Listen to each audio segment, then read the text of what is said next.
Physics Part 114. In the change of state of a solid to a liquid, work must be done to break the rigid interatomic forces so that the atoms can move freely. This work is the latent heat of fusion of the solid, which we have already studied in the previous section. The kinetic theory.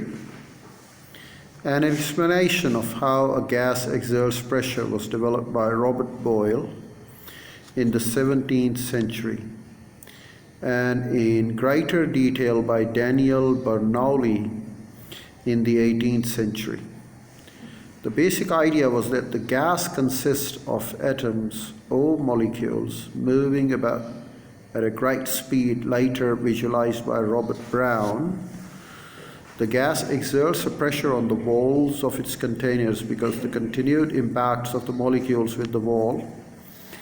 We shall make some simplifying assumptions about the molecules of the gas. The assumptions of the kinetic theory of an ideal gas are: number one, all molecules behave as identical, hot, perfectly elastic spheres. Two, the volume of molecules is negligible compared with the volume of containing vessels. There are no forces of attraction or repulsion between molecules. There are many molecules all moving randomly. The number of molecules must be very large so that the average behavior can be considered. Suppose that the container is a cube of side L. The motion of each molecule can be resolved into x, y, and z components.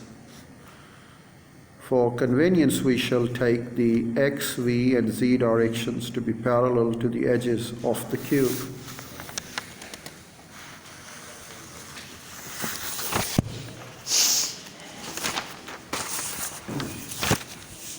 Consider one molecule. Let the x component of its velocity be c.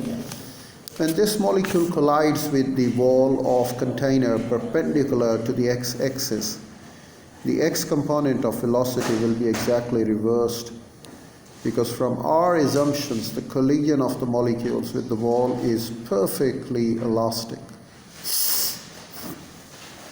I beg your pardon, please. The time taken for the molecule to move between two walls perpendicular to the x-axis is L over Cx. To make the round trip of one wall to the opposite one and back again takes 2L over Cx. This is the time between one collision of the molecule with a wall and its next collision with the same wall. When the molecule strikes at a wall, the component of velocity is reversed in direction from Cx to Cx minus.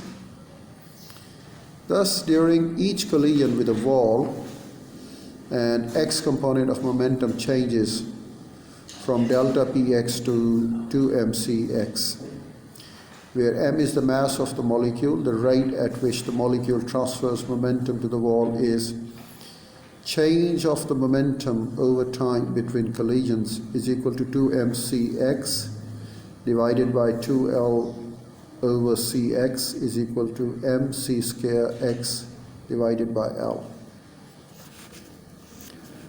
From Newton's second law, this rate of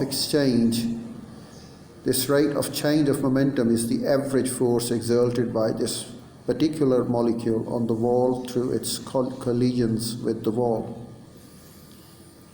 If there are n molecules in the container, the total force is nmc square x over L. Pressure is force divided by area, and the area of the wall is L square. So the pressure exerted by all n molecules on this wall is nmcx square over L cube. The The volume of the V container is L cubed, giving us P is equal to NMC square X over V.